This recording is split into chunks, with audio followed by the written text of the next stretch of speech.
वडिलांनी मोबाईलला 25,000 दिले नाहीत म्हणून पोरांना गळफास लावून घेतला. अरे काय प्रकार आहे? तुम्ही जगता कशाला? स्वतःच्या हिमतीवर घ्या ना. 25,000चा काय, 5-5 लाखाचे मोबाईल घेऊन फिरा. बापाला सुद्धा अभिमान वाटला पाहिजे. माझ्या पोराकडे 5 लाखाचा फोन आहे, थाटात सांगितलं पाहिजे त्यांनी. बापाच्या जीवावर कसले करता गोष्टी?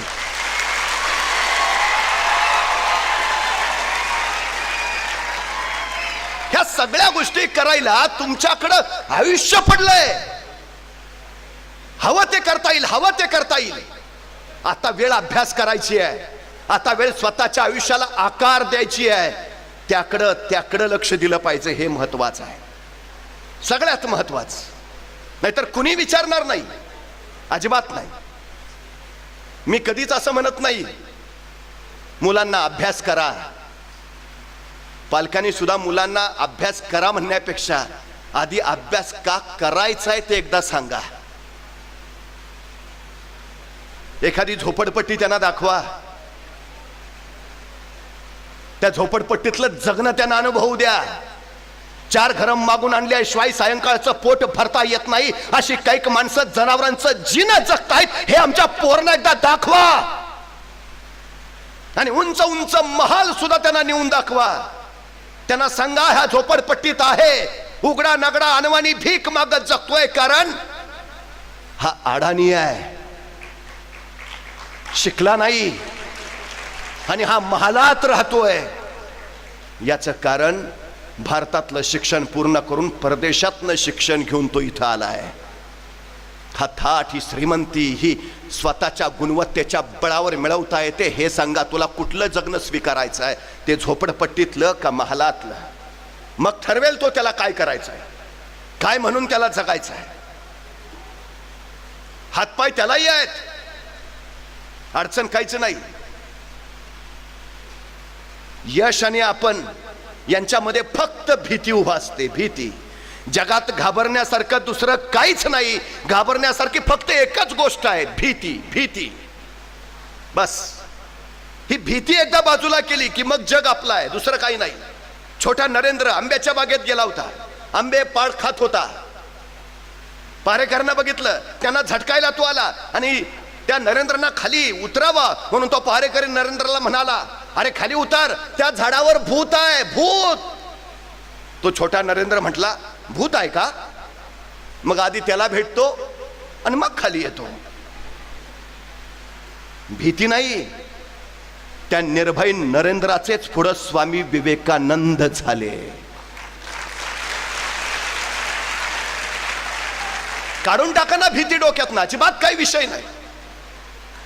एक गोष्ट लक्षात ठेवा, मानव वंशशास्त्रज्ञ असं सांगतात की नुकतंच जन्माला आलेलं एखादं नवजात बाळ तुम्ही आम्हाला आणून द्या आणि त्याला काय बनवायचंय ते सांगा, आम्ही त्याला घडवून दाखवतो. काही सांगा, घडवता येतं, बनवता येतं, हवं ते तयार करता येतं. सगळं आहे तुमच्यात, सगळं.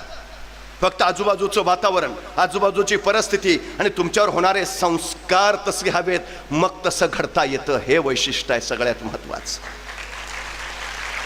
आईला वाटायचं खूप की छोट्या एडिसननं शिकावं, पण एडिसन बहिरा होता आणि बहिरा होता म्हणूनच मतिमंद असल्यासारखा होता. पण आईची इच्छा आहे शिकावं त्यांनी, आणि तिने या छोट्या एडिसनला शाळेत टाकलं. एडिसन शाळेत जायला लागला. शिक्षक शिकवत होते पण या एडिसनला ऐकूच येत नव्हतं. ऐकूच येत नाही तर ग्रहण काय करणार? ग्रहणच काही नाही झालं तर कळणार काय, शिकणार काय? विषयच नाही. शिक्षकांनाही प्रयत्न केले पण 4-5 दिवसानंतर त्यांच्या लक्षात आलं काही उपयोग नाही. शेवटी एके दिवशी एडिसन शाळेतनं घरी निघाला. त्यावेळी त्या शाळेतल्या शिक्षिकेनं एक पत्र त्या एडिसन जवळ दिलं आणि सांगितलं, घरी जाऊन तुझ्या आईला दे. एडिसन घरी आला. आईनं विचारलं, एडिसन कसा गेला आजचा दिवस? एडिसन म्हटला, खूप छान. आणि एडिसननं त्या शिक्षकांनी दिलेलं पत्र आईच्या पुढे धरलं. आई, आमच्या मॅडमनी दिलंय. एडिसनच्या आईनं ते पत्र फोडलं. ती वाचायला लागली. त्या चिठ्ठीत एडिसनच्या शिक्षिकेनं लिहिलं होतं, तुमचा एडिसन शिकण्याच्या पात्रतेचा नाही. जगातला कुठलाच शिक्षक तुमच्या मुलाला शिकवू शकत नाही. तो कधी शिकू शकत नाही. कृपा करून त्याला उद्यापासून शाळेत पाठवू नका. आमची शाळा मतिमंदांना शिकवत नाही. एडिसनच्या आईच्या डोळ्यातनं खळदिश्य अश्रू सुटला.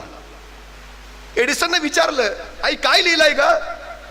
आपल्या मुलाला आपला अश्रू दिसू नये म्हणून एडिसनच्या आईनं तो अश्रू पुसला आणि हसत एडिसनची आई एडिसनला म्हणाली, अरे बाळा, तुमच्या बाईने लिहिलंय की तुमचा एडिसन खूप हुशार आहे. इतका हुशार आहे की त्याच्या वर्गातल्या बाकीच्या मुलांना त्याच्या हुशारी इतकं व्हायला खूप वेळ जाईल.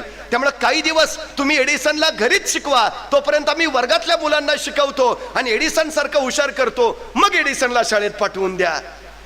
तू खूप हुशार आहे असं तुझ्या बाई म्हणत होत्या. एडिसन म्हणला, खरंच? आई म्हटली, हो. आता बाळा, उद्यापासून मी तुला घरीच शिकवणार, शाळेत नाही जायचं. आणि त्या छोट्या एडिसनला त्याची आई घरातच शिकवायला लागली, शिकवत राहिली. तो एडिसन हजारो प्रयोग करता झाला. आज हे तुमच्या डोक्यावर उजळणारे बल्ब, ट्यूब्स, लाईट दिसत आहेत, हे लकलकणारं झुंबर दिसतंय. एडिसन नसता तर हा विजेचा शोध, बल्बचा शोध लागला नसता. आज मोहम्मद रफींची, किशोर कुमारांची, लता मंगेशकरांची गाणी आम्ही कानात साठवत ऐकत राहतो. थॉमस अल्वा एडिसन निसते तर रेकॉर्डिंगचा शोध लागला नसता, मेणाची तबकडी तयार झाली नसती आणि जुनी गाणी उद्याच्या पिढीपर्यंत पोहोचली नसती. हा एडिसन आईनं घडवला. 40 वर्ष उलटली आणि 40 वर्षानंतर एडिसनची आई निर्वतली, मरण पावली. तेव्हा हा एडिसन आपल्या आईच्या खोलीत गेला. आईची ट्रंक उघडली आणि आईच्या त्या ट्रंकेमध्ये 40 वर्षापूर्वी त्याच्या शाळेतल्या शिक्षिकेनं दिलेलं ते पत्र सापडलं. एडिसननं ते उघडलं आणि वाचायला लागला.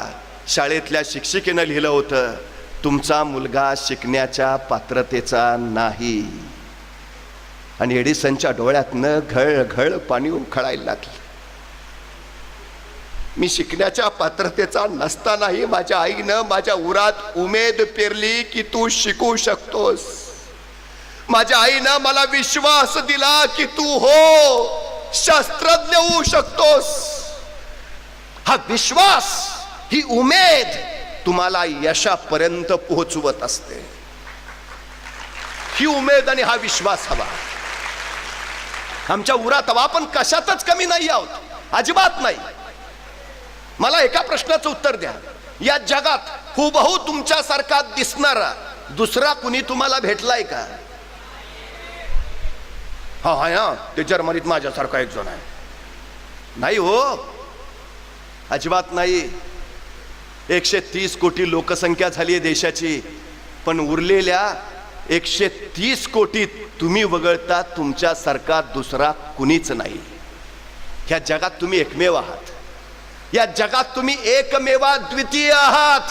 या जगात दुसरा तुमच्यासारखा कुणीच नाही. अरे तुम्ही एकमेव आहात याचा अभिमान बाळगण्यापेक्षा आपण कुठंतरी कमी आहोत याचा न्यूनगंड का बाळगायचा?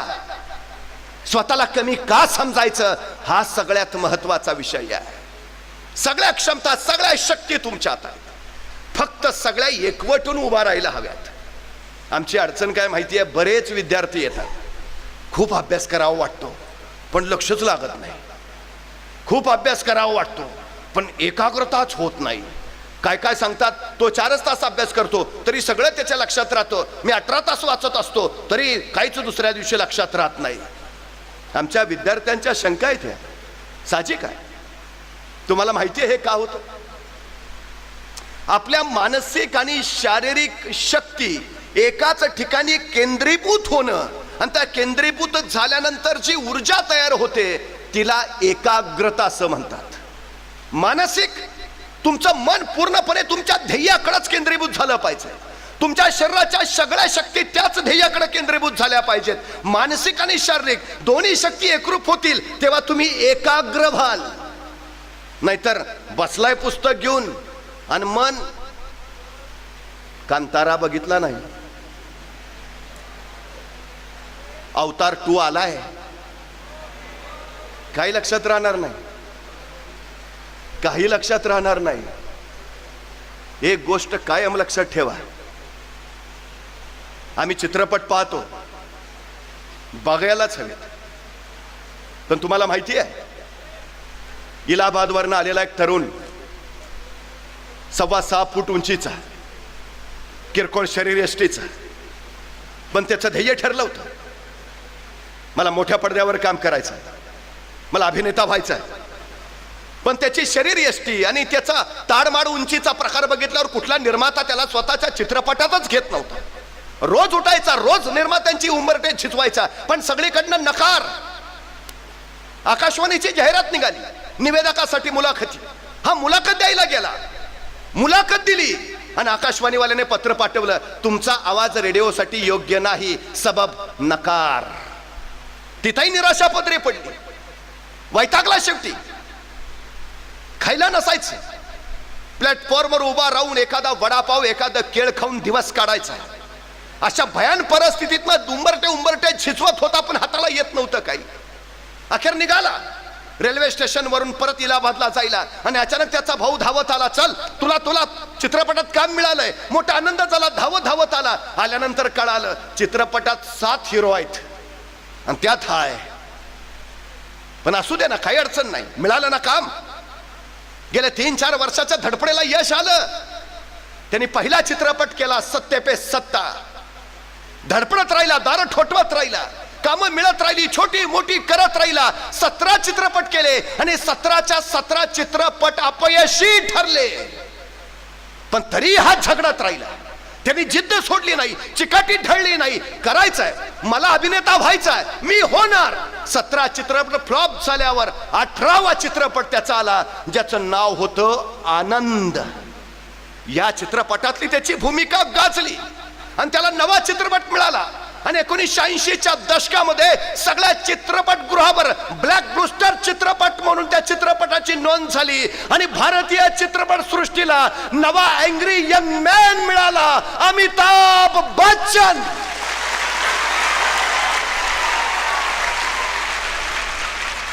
अमिताभ बच्चनचं युग सुरू झालं.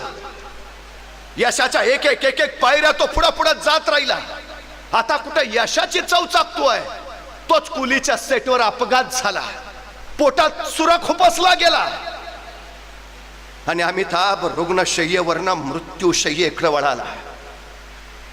आज सेप्टिक झालं, पोटातली सगळी आतडी नासली. ऑपरेशन करताना चिमटा आत घातला आणि त्याच्यात आतड धरायला गेलं तर आतड तुटून वर यायचं. टाका घालणार कुठं आणि कुणाचा, आशा सुटल्या. आणि संपूर्ण भारतभूमीवर अमिताभसाठी प्रार्थना सुरू झाल्या. पण त्या मरणातनंही तो वाचला, पुन्हा बाहेर आला, पुन्हा संघर्षासाठी सिद्ध झाला. चित्रपटाचा शूटिंग करताना सेटवर अपघात झालाय, जीवावर बेतलंय. आता परत तिकडे वळणार नाही, तो परत वळाला. आपल्या ध्येयाचं लक्ष त्यांनी अजिबात सोडलं नाही. तो परत चित्रपट सृष्टीत काम करत राहिला. परत बघता बघता चित्रपट करतानाच त्यांनी स्वतःची चित्रपट निर्मिती करणारी संस्था चालू केली, ABCL.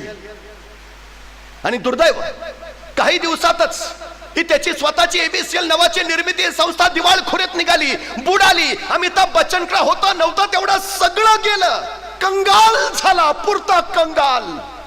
नियतीनं परत शून्य करून ठेवलं. हातात काम नाही, खिशात पैसा नाही. नोकरांकडनं उसने पैसे घेऊन दिवस काढले अमिताभ बच्चनने. एके दिवशी यश चोपडा नावाच्या दिग्दर्शकांना भेटायला गेला. यजींच्या पुढ्यात उभा राहिला आणि यजींना सांगितलं, यजी, I am broken, I need a job. मला कामाची गरज आहे यजी. यजींच्या डोळ्यात पाणी तरळलं. यजी पुढे चाले, अमिताभला कडकडून मिठी मारली आणि त्याच्या पाठीवर थोपटत म्हणाले, मी उद्याच तुझ्यासाठी नवा चित्रपट सुरू करतोय. आणि दुसऱ्या दिवशी यश चोपडाने चित्रपट चालू केला. त्याचं नाव होतं मोहब्बते. हा मोहब्बते गाजला. तोपर्यंत अमिताभ परत एकदा स्वतःच्या पटावर उभा राहिला आणि छोट्या पडद्यावरचा एक शो होस्ट करण्यासाठी त्याच्याकडे आला. अमिताभनं त्यातही पाऊल ठेवलं. कौन बनेगा करोडपती म्हणत अमिताभ असंख्यांना करोडपती करणारा ठरला. तो स्वतः तर झालाच, पण असंख्यांना उभा करणारा ठरला. याच अमिताभला लाखात एखाद्याला होतो असा एक आजार जडला, ज्याचं नाव आहे मायस्थेनियस